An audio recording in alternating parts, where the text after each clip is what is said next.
He said to him, Behold, I grant you this favor also, that I will not overthrow the city of which you have spoken. Escape there quickly, for I can do nothing till you arrive there.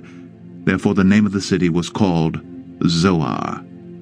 The sun had risen on the earth when Lot came to Zoar. Then the Lord rained on Sodom and Gomorrah sulfur and fire from the Lord out of heaven, and he overthrew those cities, and all the valley, and all the inhabitants of the cities, and what grew on the ground. But Lot's wife behind him looked back, and she became a pillar of salt. And Abraham went early in the morning to the place where he had stood before the Lord. And he looked down toward Sodom and Gomorrah, and toward all the land of the valley. And he looked, and behold, the smoke of the land went up like the smoke of a furnace. So it was that when God destroyed the cities of the valley, God remembered Abraham, and sent Lot out of the midst of the overthrow, when he overthrew the cities in which Lot had lived. Now Lot went up out of Zoar, and lived in the hills with his 2 daughters, for he was afraid to live in Zoar. So he lived in a cave with his 2 daughters. And the firstborn said to the younger, Our father is old, and there is not a man on earth to come in to us after the manner of all the earth.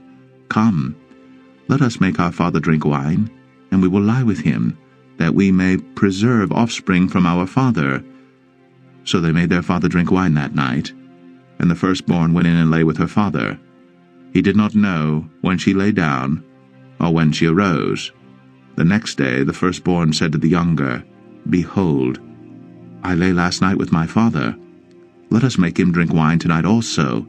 Then you go in and lie with him, that we may preserve offspring from our father. So they made their father drink wine that night also. And the younger arose and lay with him, and he did not know when she lay down, or when she arose. Thus both the daughters of Lot became pregnant by their father.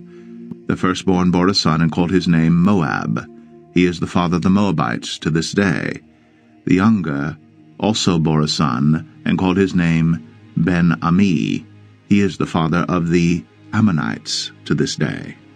From there Abraham journeyed toward the territory of the Negeb, and lived between Kadesh and Shur.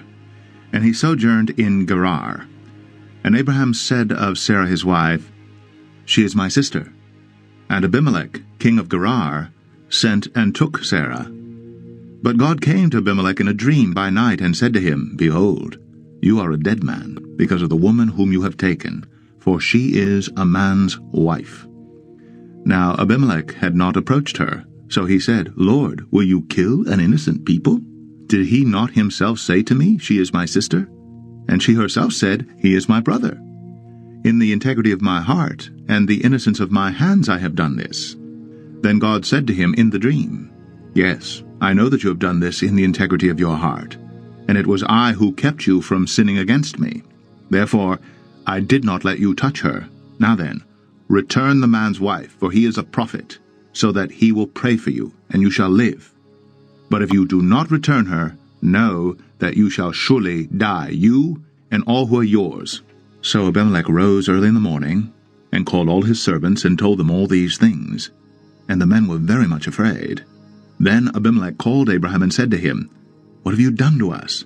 And how have I sinned against you, that you have brought on me and my kingdom a great sin? You have done to me things that ought not to be done. And Abimelech said to Abraham, What did you see that you did this thing? Abraham said, I did it because I thought there is no fear of God at all in this place, and they will kill me because of my wife. Besides, she is indeed my sister, the daughter of my father, though not the daughter of my mother, and she became my wife. And when God caused me to wander from my father's house, I said to her, This is the kindness you must do to me. At every place to which we come, say of me, He is my brother. Then Abimelech took sheep and oxen, and male servants and female servants, and gave them to Abraham, and returned Sarah his wife to him. And Abimelech said, Behold, my land is before you. Dwell where it pleases you. To Sarah he said, Behold, I have given your brother 1,000 pieces of silver. It is a sign of your innocence in the eyes of all who are with you, and before everyone you are vindicated." Then Abraham prayed to God, and God healed Abimelech, and also healed his wife and female slaves, so that they bore children. For the Lord had closed all the wombs of the house of Abimelech because of Sarah, Abraham's wife. The Lord visited Sarah as he had said, and the Lord did to Sarah as he had promised. And Sarah conceived and bore Abraham a son in his old age, at the time of which God had spoken to him. Abraham called the name of his son who was born to him, whom Sarah bore him, Isaac. And Abraham circumcised his son Isaac when he was 8 days old, as God had commanded him.